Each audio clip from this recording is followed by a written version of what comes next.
And we're live. We are live. Episode 7 of the Security Dog Handler Q&A/talk. One person in that was waiting. Thank you very much for waiting. That means a lot. How are you? How is everyone doing? We'll just wait to see if there's some other people who are going to come and join in. So yeah, this is episode 7 of the Security Dog Handler Q&A/talk. Talk about some of the videos that have been going on, and then also a chance for you to get some questions in that I can answer. There'll probably be some others that drop in and have a chat as well. Just to catch you up, I am very tired today. Finished work this morning, dropped the dog off at his nan and granddad's, went straight to golf, and then got back here about 3:30. So been up for 26.5 hours, and then had a couple of hours sleep on the sofa just a minute ago, and then I got up for this. Girlfriend done me some dinner, and then I got full training at 8:30. So UK Security 101. Hey mate, you okay? How you doing? I heard you got some decent feedback from the video. I'm going to go in to talk about the video over the last couple of weeks soon. But I hear, well, you said to me that you'd had some people messaging you about products and different bits and pieces like that. So sounds like the video went down well on your side. Danny Rolfe, hello mate, how are you? See you commented on the interview video saying that you really enjoyed it. Hopefully it's something that you want to see a bit more of, and I've got some ideas going to try and throw around. I'm going to speak to Aaron about possibly having like a show every other week on a Wednesday. So I'll do a live one week, and maybe there'll be like a video similar to that that we can talk about different stuff and things like that. So there's a few different ideas. So if you did like the interview video and you want to see more, then that's a possibility that I can speak to Aaron, and maybe we can try and sort something out, as well as trying to speak to some other people, try and get some different points of view from different parts of the industry, like I said in the video. Try and get like a business side, a trainer side, things like that. So if you guys want to see something like that, then just let me know. And like I say, I've got some ideas anyway. But if it's something that you are more interested in, then I can put that to some people that want to get involved with it. Oh. Has anyone watched the news today or seen the news? In Philly, there was a dog attack, not a security dog, but there was a dog attack, and a 10-year-old has sadly passed away. And although it's they believe, or like the local residents are saying that they believe it's an American pit bull, keep an eye on that story, because that will be not that, touch wood, it would never happen, but what's going to happen in this process would be what would happen to you as a security dog handler if you used your dog incorrectly, that ended up causing this kind of like a death or something like that. So, and I've seen that they're already saying that they need to start looking at the Dangerous Dogs Act to give the public more protection. Now that would obviously have a knock-on effect to us, because we are guided by the Dangerous Dogs Act. So not only it's very sad that this 10-year-old has died through the dog attack, but this is going to be maybe a good learning curve for us as security dog handlers or aspiring security dog handlers, to see where this goes, because I believe this is going to be quite a high-profile story, I would imagine. So that you're going to see what the process is if you use your dog incorrectly, and obviously if they're going to start looking at the Dangerous Dogs Act, that's going to have a knock-on effect to us about how we work, and obviously I do believe that that the public should be safe from dog attacks.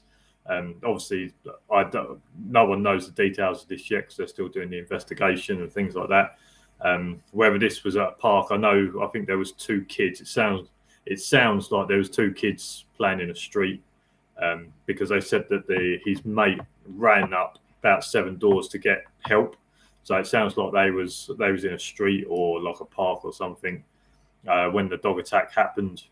Whether the dog escaped out of the house or something like that. And this just goes to show, when I've been saying for a long time about your dog doesn't have to be bite driven, or you don't want your dog to be so aggressive that it wants to bite and hurt people and things like that. I mean, obviously you need the protection side of your dog, but this could easily be some security dogs that this could happen.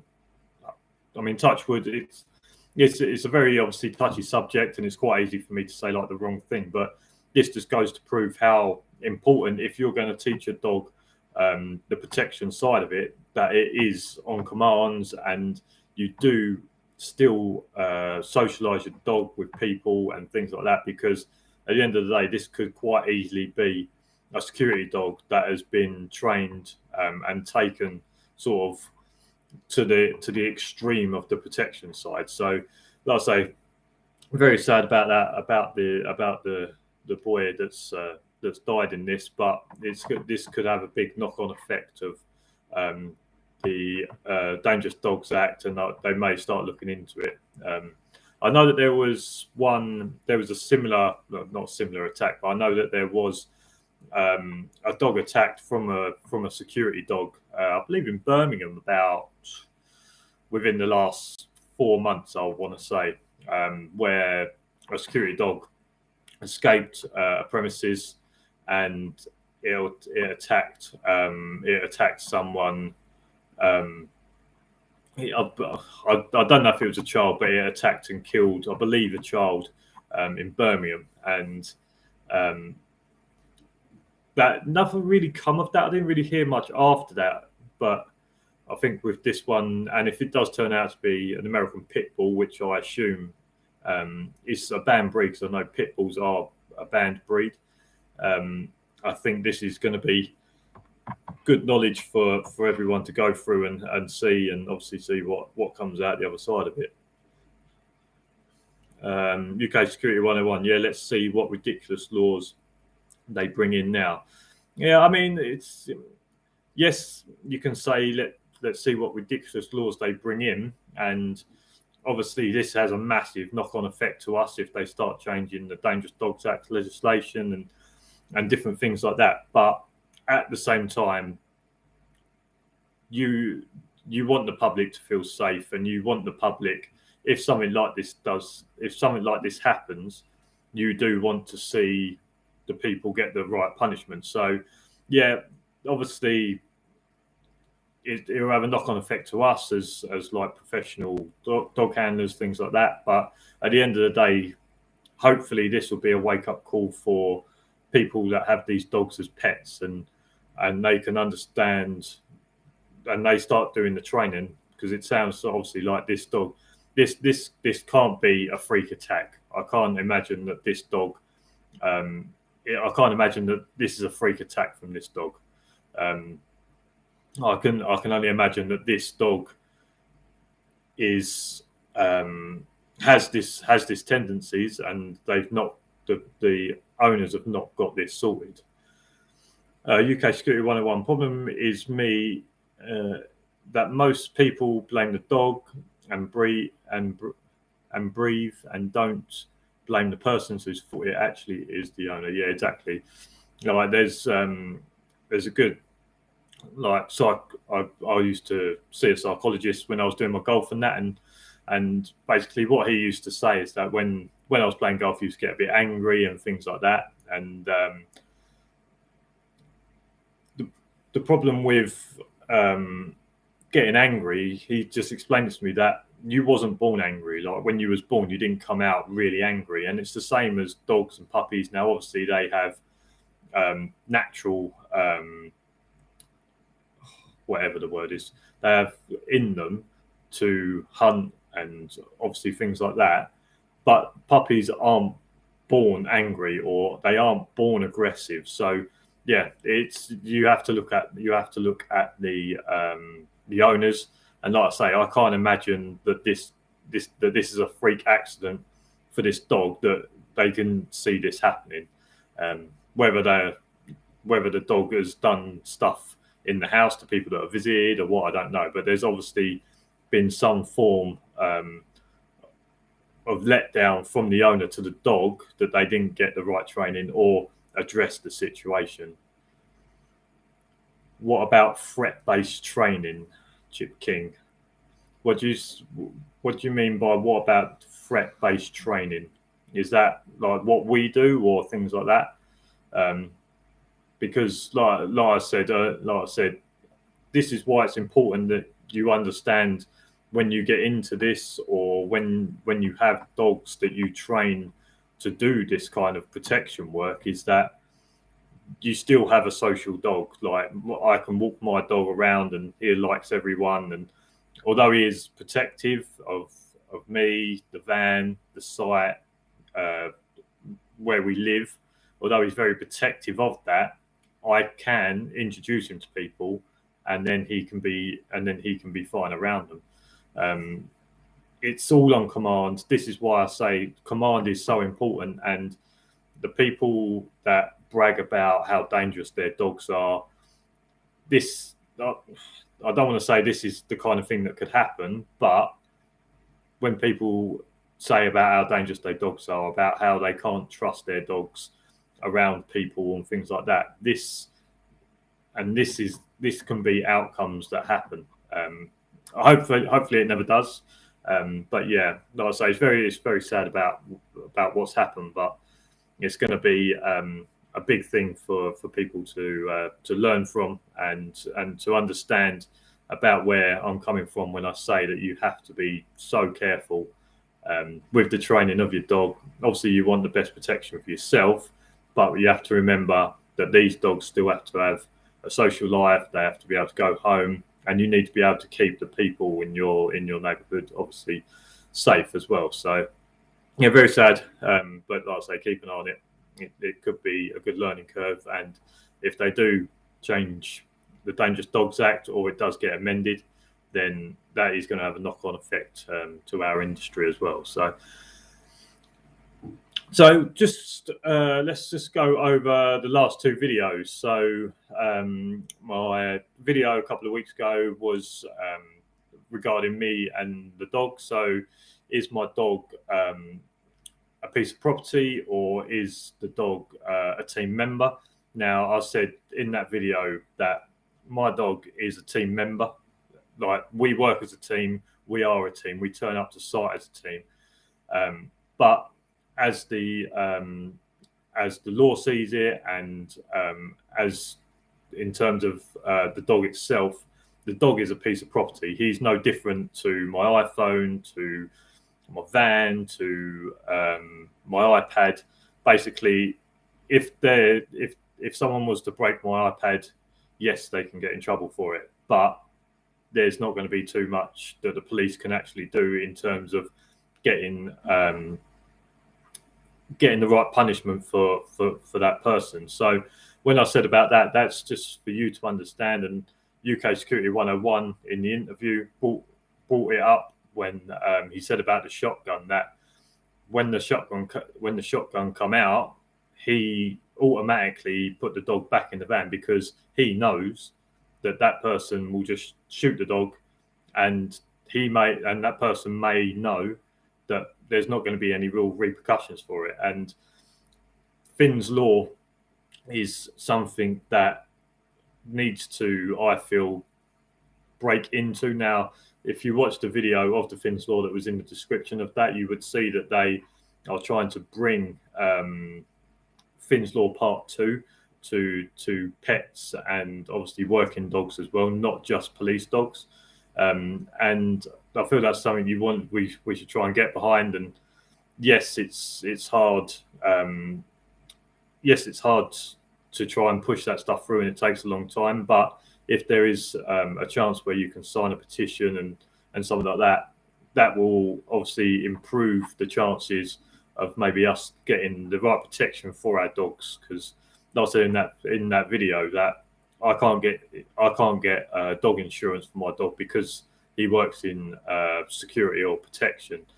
So not only is he not insured when I go onto a site, you now understand that he has no protection from the law as well. So if someone decides that they want to hurt him, want to kill him in whatever way they decide, it's no different to them smashing your iPhone or breaking a piece of your property.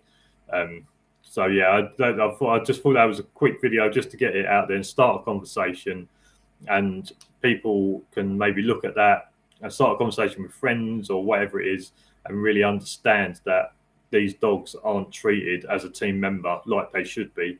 We get a team certificate to say that we can work as a team, but that's basically, you might as well just get a certificate to say that you're able to make phone calls on your mobile phone, because that's, at the end of the day, that's the only that's the real cover that the dogs have in it. People need to stop going to the so-called protection trainers and start training threat. Is that treat or threat based training? Never failed me yet. Dog only reaction on a threat. Okay, yeah. So threat based training, which is basically what we do at training. So the dog will indicate on something that is not normal, something that poses as a threat. Now, if you watch a lot of my videos, sort of back in the early days, when earlier this year, a lot of my videos is when someone would hold something above their head. That would be a trigger for my dog. So yeah, like I say, it's protection trainers, and this is why it's important that if you go down this route, that you go to NASDU, NIPTU, whoever it is, go onto their websites and make sure that you're getting an approved trainer from that, from like NASDU or NIPTU, and making sure that you're getting the right trainer that is certified by that organisation.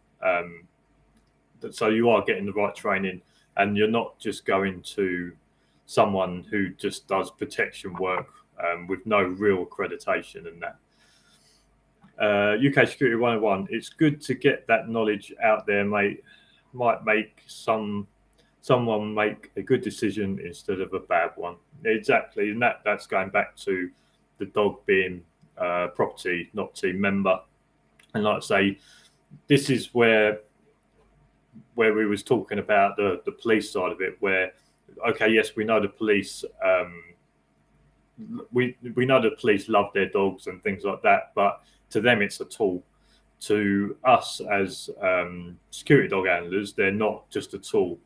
They're family. We obviously put a lot of training into it. They come home with us. I know that probably happens with police as well, but they're more family than they are a tool to us. And you wouldn't have your kid, or you wouldn't have a member of your family, you wouldn't put them into a dangerous situation with a shotgun or whatever it is, because they have no protection. So I think you have to kind of treat it that, yes, this dog will protect me, and yes, if I have no other choice. Remember that a dog bite is the absolute last resort. It means that everything else has failed. There is literally no way out. And yes, this dog will protect me, and if it really goes down, I'm going to have to use my dog to protect me. But if there's another way around it, and if it's that dangerous, remember when I said in that video about things like shotguns, knives, they are above your pay grade. Don't get yourself injured. Don't get your dog injured for something that is above your pay grade. You see police when they call in the armed police or whatever it is. Even when they get to police, there's certain ranks in the police where the lower rank will say, "We can't deal with this. Call in X people." I don't think we have a SWAT, but in America it'd be like, the police department will say, we can't deal with this, someone call a SWAT team, because it's above their pay grade, it's too dangerous for them. There's people that are more skilled to come into this situation. And like Aaron said in that interview, just get in the car, get yourself safe, and just leave. There's no point in you hanging around and keeping yourself in that bad situation. Get yourself safe. Your safety is more paramount than it is a bit of copper wire. Yes, you don't want it. Yes, you don't want that copper wire to be stolen, but there's no point in you getting killed or seriously injured when they can be caught further down the line at some other point. Chip King, never put your dog in a situation you would never go in. Train my own dogs. I don't trust many NASDU trainers. Yeah, so this is kind of how my trainer explained it to me. Now, never put your dog into a situation you would never go into. So if you feel like it is too dangerous for you and you feel it's too dangerous for the dog, don't put them in. But the reason that you use your dog is that you have no other choice. Now, it's kind of a double bluff. So me and my dog, we work as a team. He doesn't believe that. Sorry, I'm looking because he's over there. He believes that I wouldn't put him into a situation that is too dangerous. And that is why he has the confidence to approach people.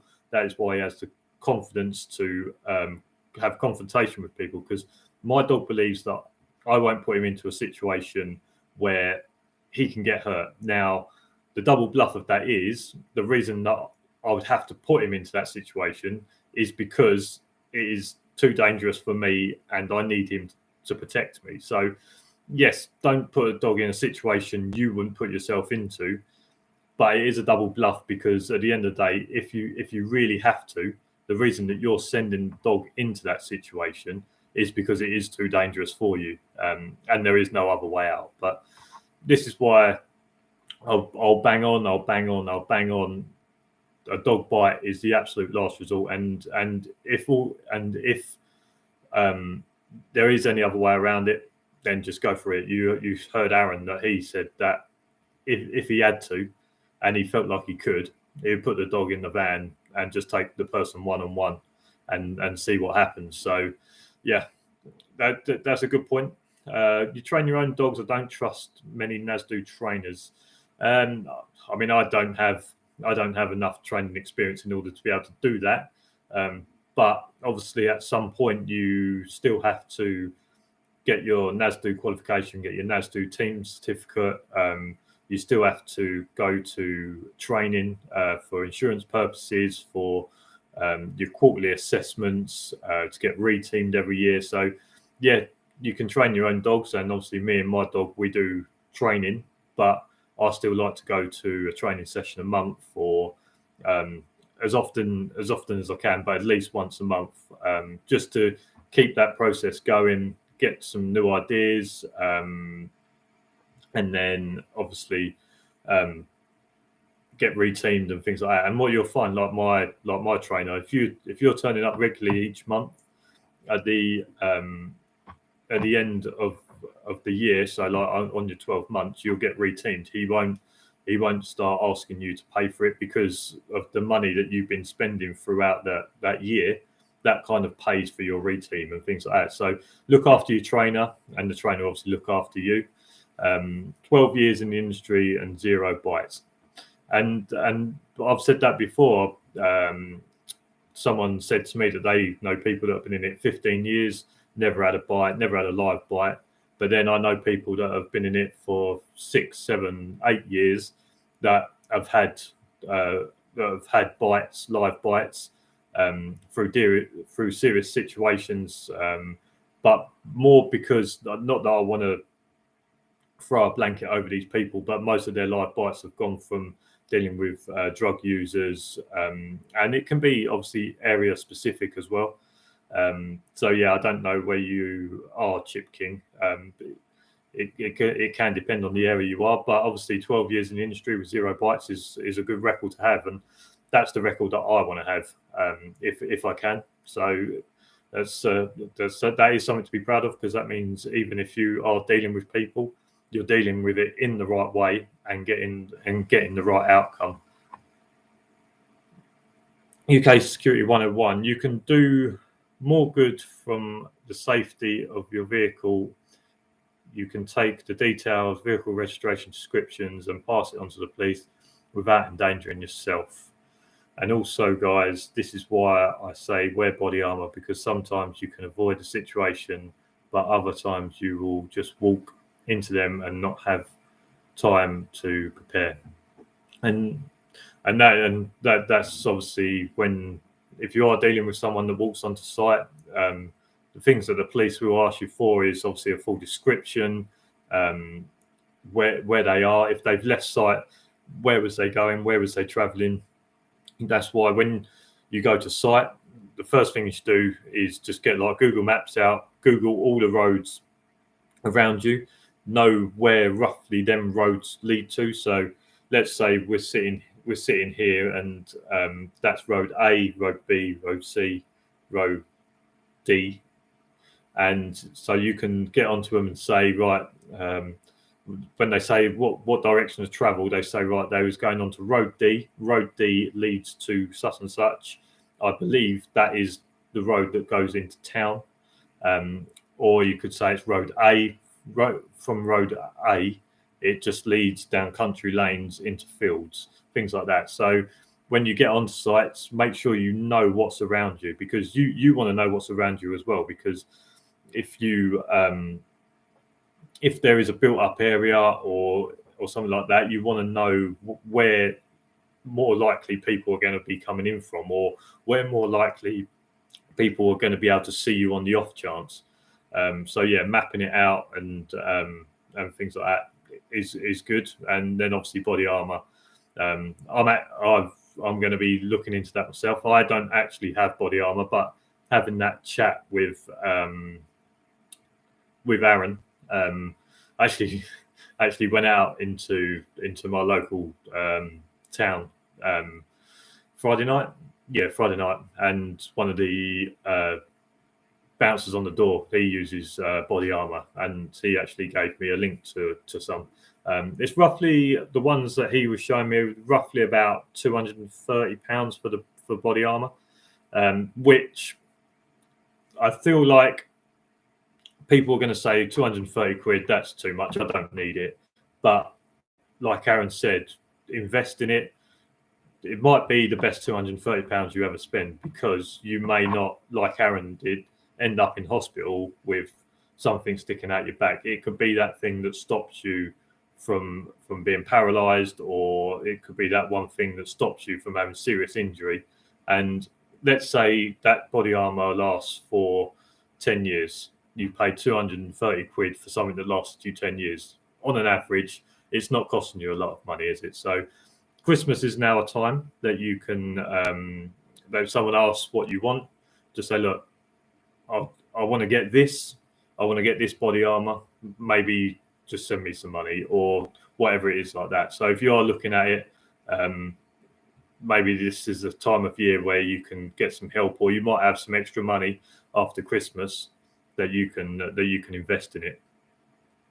UK Security 101. I know where you can get a decent one second hand for 60 quid, grade A ex-police issue if you want, mate. I'll give you a message. Jackson, hello, mate. Nice to catch you live. Hi, how you doing?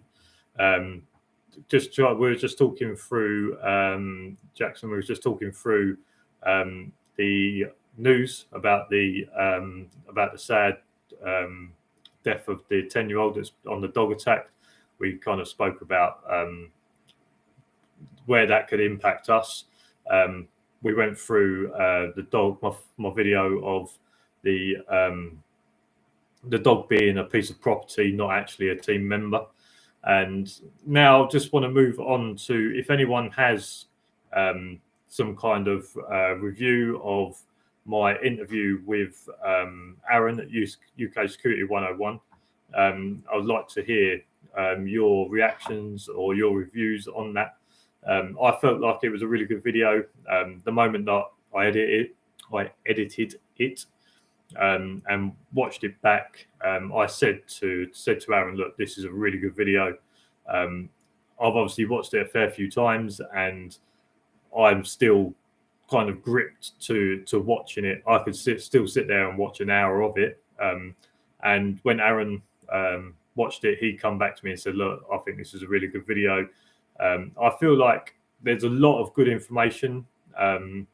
Now, obviously, you can concentrate on the situations that he dealt with being shot at, being stabbed. You can concentrate on them parts of the video. But I think throughout that whole video, there really was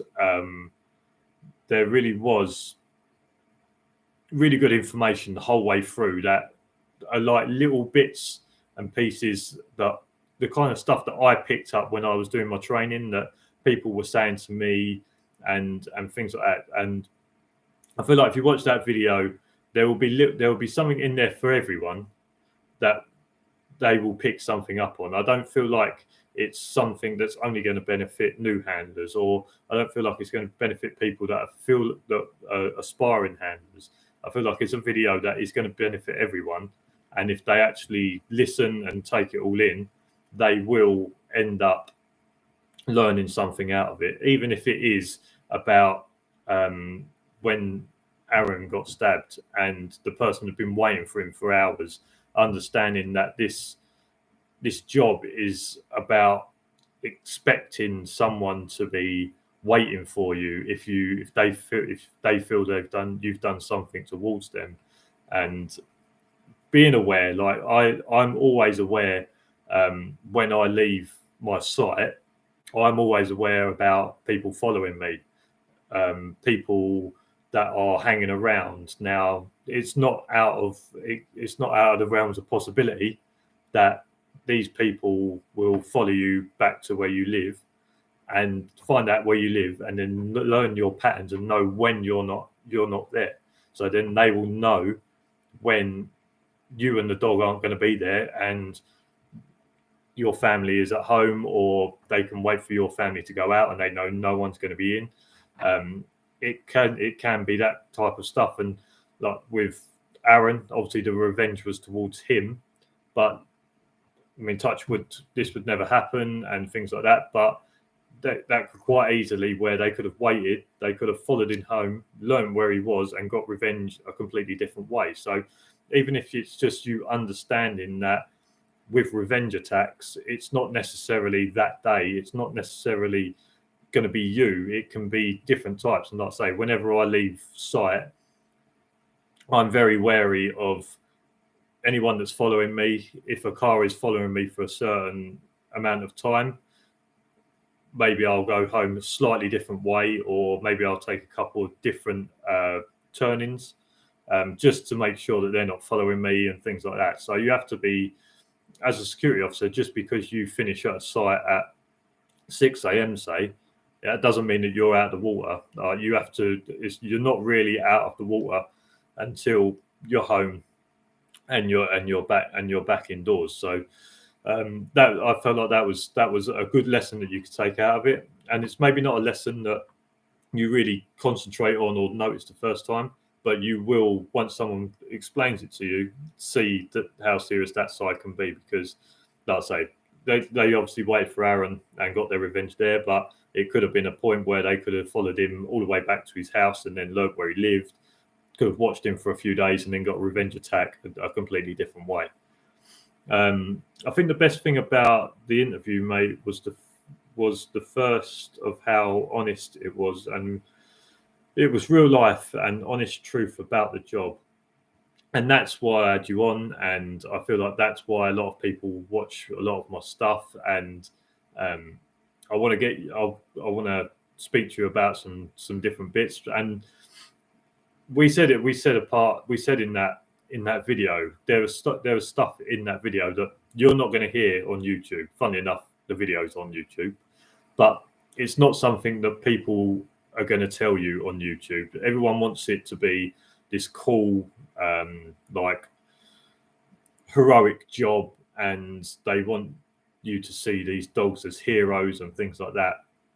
And I think when you have an honest chat, and when two people have an honest chat, you can kind of see where the faults are with maybe some of the other stuff that's on YouTube. I'm not going to call anyone out, and things like that. So I think it's a good, honest chat, and I think honesty is the only way that people will get the right information, honest information, and actually learn something out of it.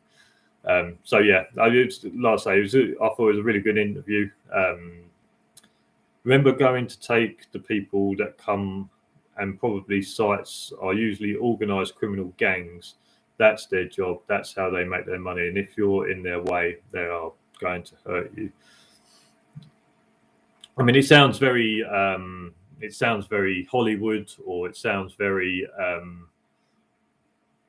film-based, doesn't it? But obviously, there is some truth behind some of these films that these gangs work in this kind of way and work on and are this dangerous. And if you go into this job, you have to understand that you're in the firing line, the same way as in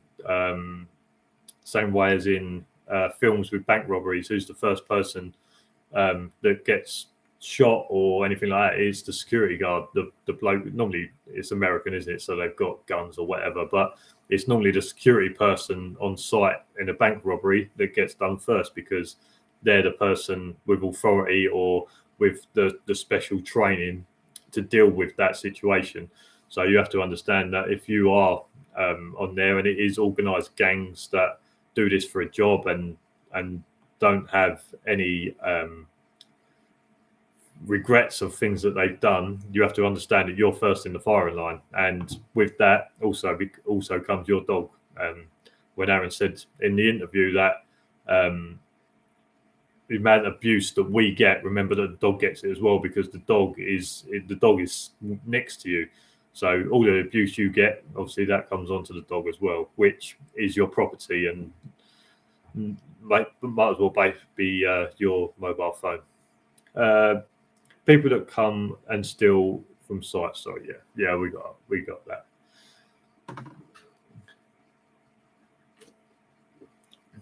I'm not trying to put people off the job. You just have to see. You've got to see the fact that dealing with criminals is dangerous. Otherwise, you wouldn't. Or why would the police carry weapons? They wouldn't do it if it wasn't that dangerous. And this is why, like I said, I can say this 100 times tonight, can't I? This is why honesty is the best policy, and this is why I feel not that my channel is important, getting important messages out, but from what I've seen on kind of YouTube or around, I feel like I'm the only one that's really giving an honest view on it. People want to.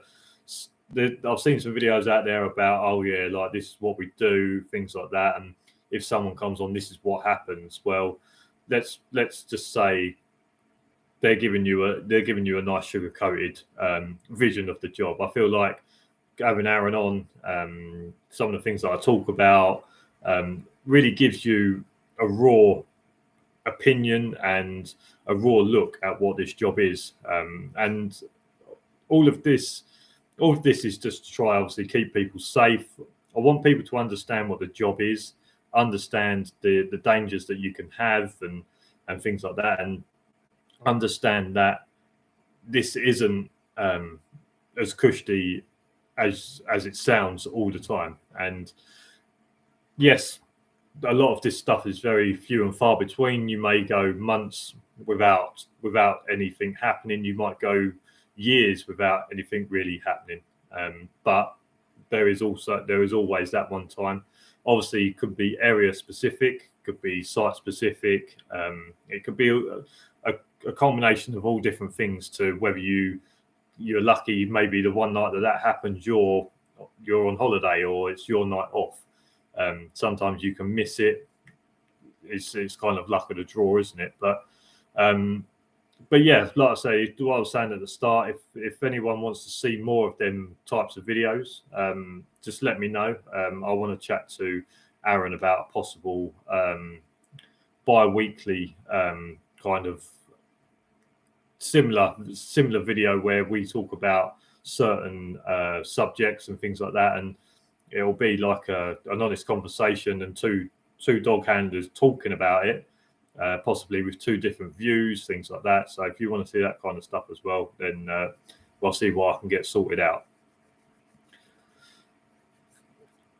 So has anyone got anything that's happened to them over this week? I know, Aaron, you said the other night you had a bit of a busy night with some people hanging around and popping on and coming in to say hello to you when they shouldn't have been. Has anyone else had anything going on? Has anyone been to doing some training now? I know a lot of you guys are doing training or have got stuff like that. I need to go to training. I was meant to go last week, and I ended up not being able to go. I want to go this week, but I've got such a busy week and I've got some other bits going on that I don't know if I'm going to. But hopefully, I'm going to try and make training. Thankfully, that I went about 3 weeks ago, so I'm obviously still in my kind of month that I give myself to go training. Chip King, how long have I been a dog handler? So July 2020 is when I first took my dog to get assessed, and then we qualified. As I passed my NAS doing our team certificate just before Christmas of 2020, and then I started the job in January, like the 12th of January maybe, and then I've been working more or less 3 to 4 shifts a week all the way up until now. So let's say 10-11 months. I understand, Chip, if you're new, I always say, look, I know that I'm not the most experienced handler. I know I don't know everything. What I try to bring to people is some information about how to get started. I understand that a lot of people that follow my YouTube channel are people that are wanting to get into it and have kind of followed me through my first sort of year of working, whilst I give information about how I got to that point. So I understand that I'm not the most experienced, and I don't have lots of experience like Aaron done with dealing with people on site. I've had a couple of minor incidents, but nothing major. So that's why I use different people to give different stories, or I use other people's stories to try and bring some information across. So yeah, I understand that I'm not the most experienced handler, but I also understand that a lot of the people that message me are people that want to get to where I was in January and are interested about how I can help them get to that point. And that's why a lot of my videos about obviously like wages, so that they make a good decision if they're going to get into it. They know what the wages are. Like what it takes. Someone asked me the other day about being a female and would they be overlooked, and I just said to a lot, I've got a what it takes video. Go back, watch that. If you feel like that video describes you of what it takes to be a dog handler, then there's no reason that you should be overlooked at all. I know that there's a lot of female dog handlers that are highly regarded above a lot of male dog handlers. So it's not the fact that you're a female. It's a fact of how good you are at the job. And hopefully, what I would really like is to get a female dog handler on an interview like I did with Aaron, and speak to them about being a female security dog handler, about where that sits, whether was their training, did they feel like their training was any different? Do they feel like the job is any different because they're a female? Do they feel like the threat level is similar or lower because they're a female? I think that would be a really good interview. I don't really know if I have any female dog handlers that I know that I feel like I could ask them questions to, but hopefully I can get that on. You need to talk about bullying in the dog handler industry. A lot of backstabbing. Yeah, I saw you message about that, about the bullying and things like that. And I think we have spoken, or I've mentioned a few times about bullying and kind of dog handlers with more experience putting their views or putting their stories to less experienced handlers to make them feel like the less experienced dog handler is not as good. And I can't say I've had to deal with any bullying, because I wouldn't put up with it, but I've seen that is a possibility of. There's been a couple of times where I'm thinking this could start going the wrong way, and to be honest with you, I've just ignored it, and just there's like one remark and you're like, yeah, all right, okay, yeah, hilarious, but I wouldn't put up for that.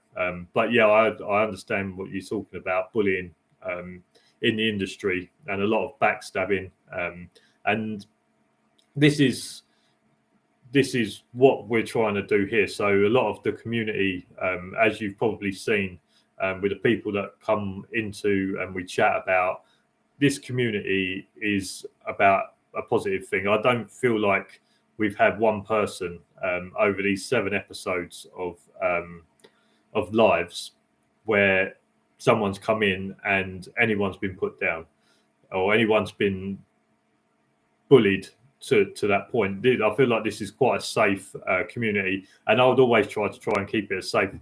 Obviously, as the channel grows, you can't keep an eye on everything that happens, but I look through every comment that goes through my videos, and I make sure that there is no bullying that's going on. Or, I mean, I had a comment the other day about one of my training videos about when we was doing the patrol, the dog got the ball and then the dog ran off, and he said, oh, like, your dog got the ball, the intruder gave the dog the ball and it ran off. And I was like, yeah, well, that's the exercise. That is the exercise that we do. And I could see where that was going to start going down the lines of a little bit of bullying in terms of the way that he could put me down for what we was doing and things like that. And you just have to kind of stand up to it and say, like, no, this is what it is. This is why we do it. And if they decide that they don't want it, and in the end, they ended up deleting the comment anyway. So that comment is not there anymore, either because they realised I was right, or they just didn't want to get into any more confrontation, or not confrontation, any more chat about it. Not bullying on your chat, bullying actually in the industry. Yeah, and that's what I'm saying is that a lot of dog handlers that I've spoken to and things like that, they have said that there is kind of like that kind of culture in the industry, and that's a lot of what I'm trying to do is I'm trying to get the next lot of dog handlers that come through is make them different to maybe some of the ones that are there now. There are certain handlers that I don't think you're ever going to change. That's just the way they are. But what we can do is we can hopefully change. We can change the next generation coming through, so that doesn't happen again. Or maybe with people becoming part of a community like this, that they will recognise that they don't need to do the put down stuff or the bullying types of stuff. It is part of the industry, and from what I've heard, but hopefully we can hopefully this video either stops that, or people see it and stop, or the next lot of handlers that come through, we all work together and there is none of this bullying and backstabbing. And I feel like that's the best way that we can go about it. Make sure that none of us make sure none of us are doing that. And then hopefully, if you see someone that is doing that, or if you speak to another handler that feels like they are being bullied, making sure that you're standing up for it and saying, look, that is not how we do it. That is not how dog handling should be. We should all be working together.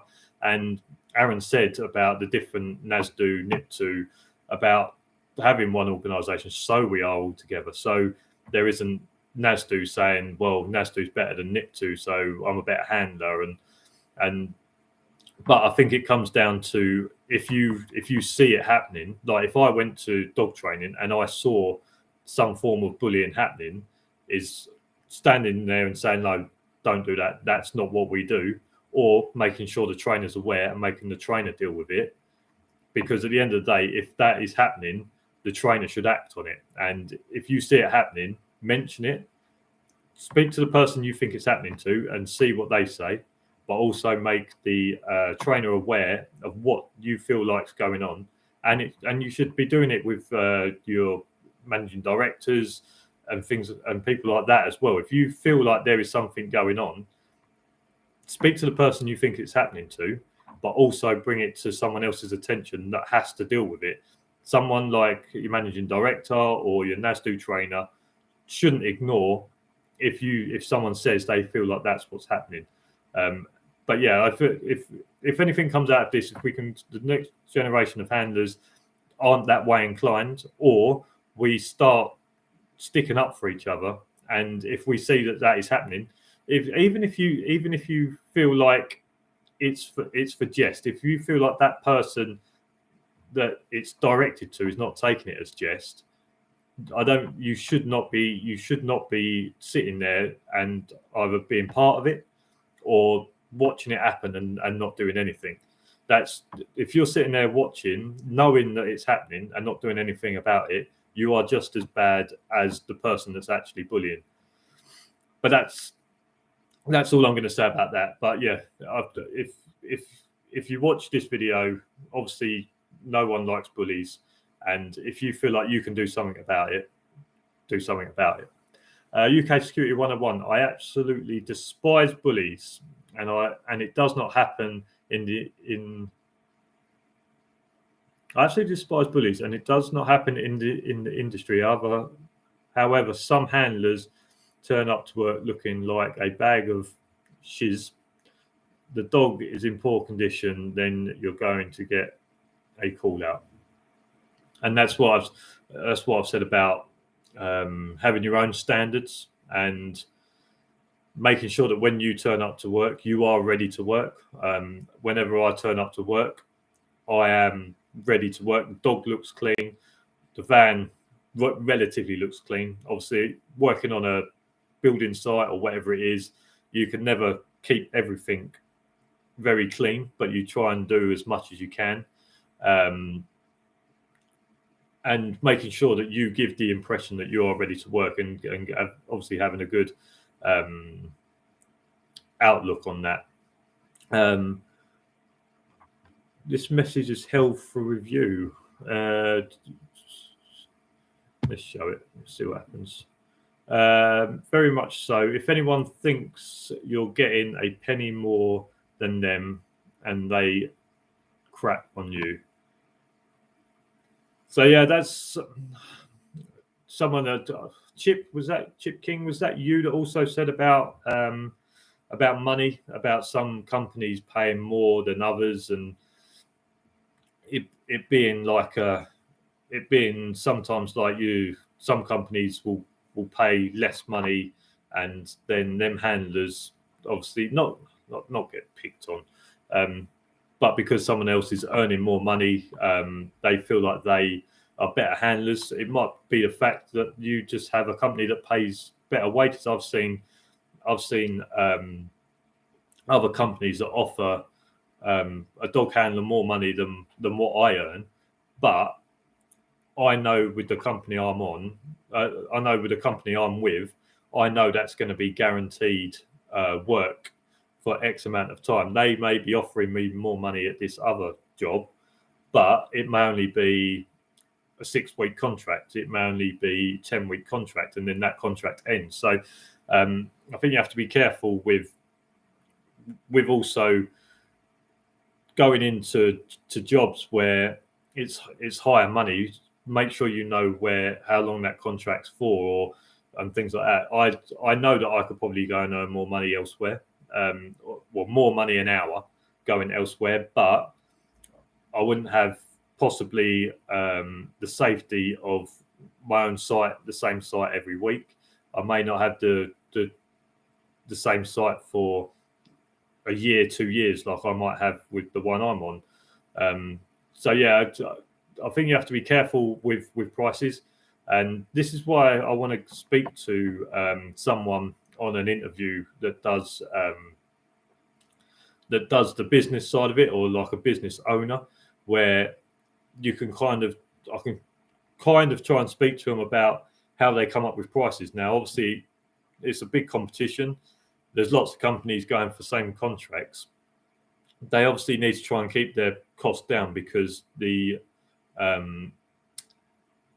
client is going to go for the cheapest quote. Most of the time, the client's going to go for the cheapest quote. Now, obviously, if the company's going to have margins, so they're going to want to pay a dog handler X amount so that they can charge X amount. Now, obviously, if companies are trying to compete and they're going down and they're keeping their prices low, that means they must be trying to make the dog handler be on less money as well. And I feel like that'd be quite interesting to listen to that conversation about how that kind of works in terms of keeping their costs down so that they can get the work, but still being high enough that they can pay the dog handler a good wage and also earn their money out of it.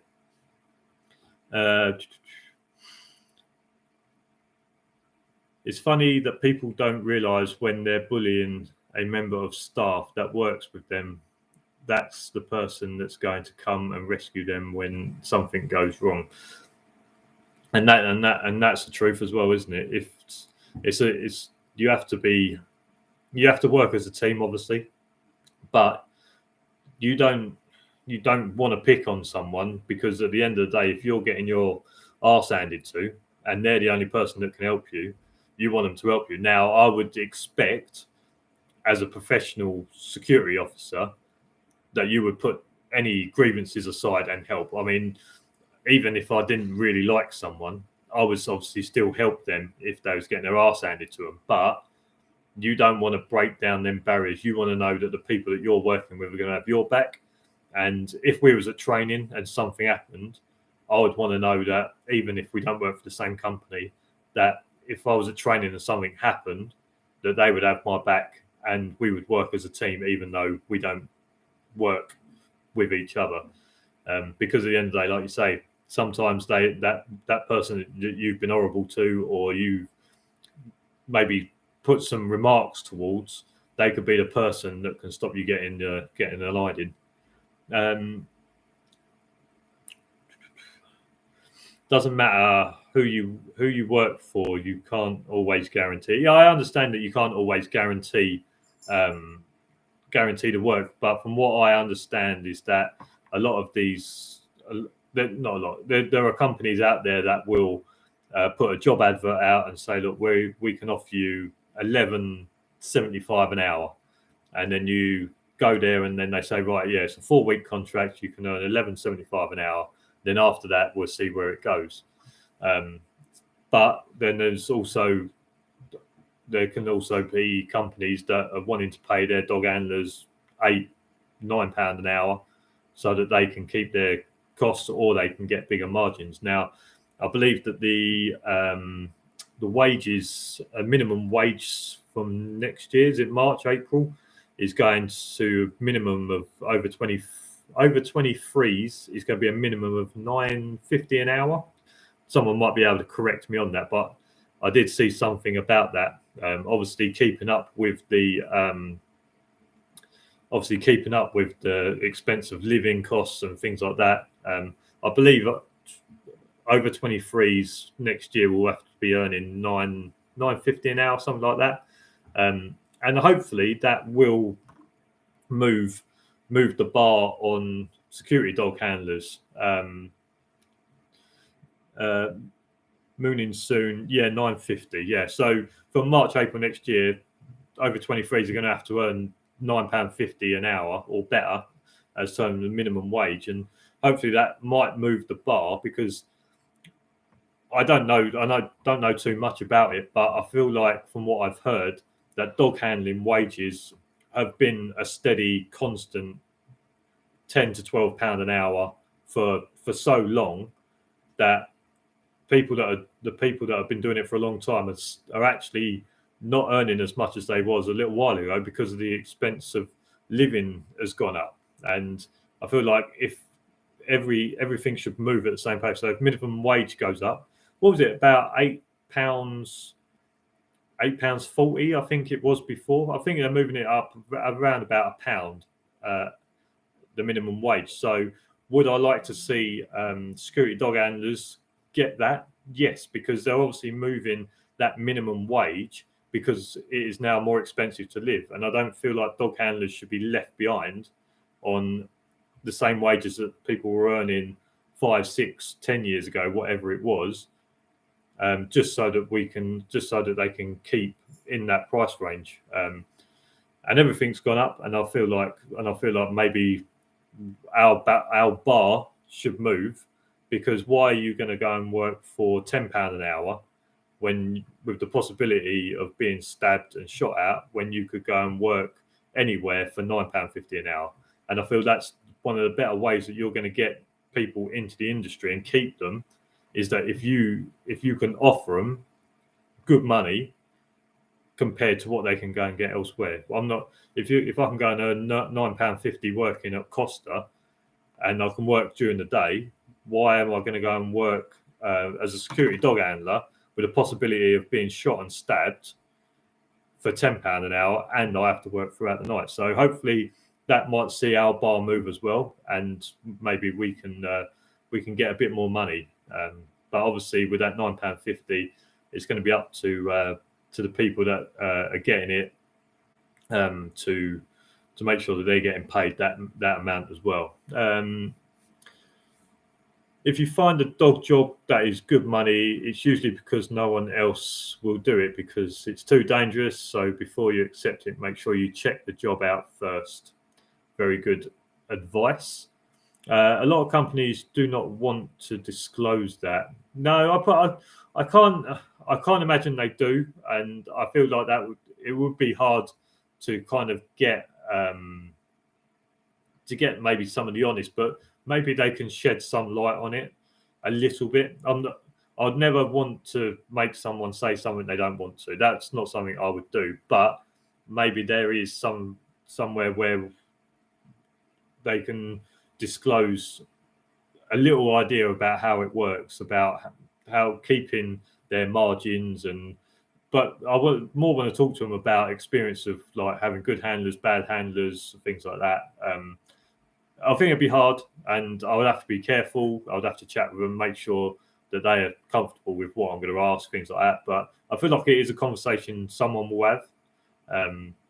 Maybe it's an ex business owner of a dog thing. Maybe it's not someone that's current.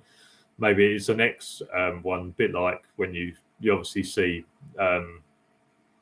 ex CEOs of companies that will tell you about the company afterwards, if they can, obviously.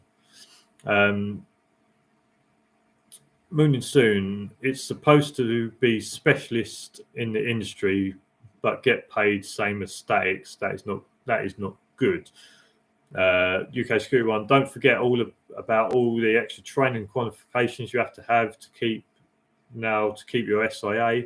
So your license costs more, but you don't earn anything extra having it. So that's two very similar things. And I was quite surprised about that when I got into the industry. Now, I knew that I wanted to do the dog side. I knew that's what I wanted to do. So I didn't look at what statics were earning, but I kind of assumed, and assumptions lead to all cock-ups. I assumed that, yes, as a dog team, you are a specialised team, the same way that you would have a floor manager and then an actual manager in, let's say, a shop. I felt like, yes, statics will get, let's say, £10 an hour. Dog handlers, because they are specialised, because you also have the dog to pay for, you obviously have other things to pay for, training, things like that, dog training once a month. I did kind of assume that maybe you would earn a couple of pounds more an hour or £1 more an hour. But yeah, like you say, we don't earn anything extra than someone sitting in a barrier booth, pushing a button for let a barrier go up to let lorries in, things like that. So yeah, that's what I'm saying. I'd like to see our barrier move. I'd like to see our barrier move with this new £9.50 coming in, so that we can keep people in the industry. And if they want to look at why some companies are struggling for handlers or whatever it is, look at what they're earning, because why are they going to go and work nights for 50p more than they can go and earn something during the day doing something very basic? So, okay, that is 1 hour and 6 minutes.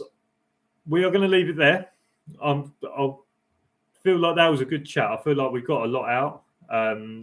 Got some new people in. Chip King, morning soon. I haven't seen you. I've seen you, Chip King, in some comments, but I haven't seen you in the lives. We've obviously had some other people in the lives as well for the first time. So again, this is another one where I feel like we've got some new people in. We've had some good chats. We've got a lot of the people, Aaron at UK Security 101 coming in, who's always here. He's given his input. Dan Rolfe was in earlier. You have to forgive me if I forget you. But yeah, I feel like we've had a really good chat, and I'm going to leave it there. And we will do another one in a couple of weeks. So every other Wednesday. This is when the lives normally are. And yeah, I just want to thank you all for tuning in. Thanks for your questions. Obviously, thanks for all your input, starting off conversations. This is what it's about. It's about building a community and making sure that we are all working along the same wavelength. Everyone that's been in this chat has been on the same wavelength, and we can only move forward. We can only move forwards as an industry if we're all pulling in the same direction.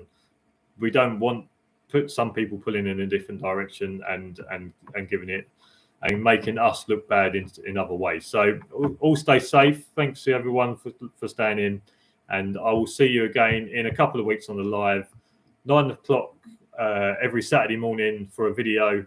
Got some good ones coming up, I think. So yeah, stay safe, and I'll see you all again soon. Cheers later. What was that? Cheers. See you later. Thanks for watching.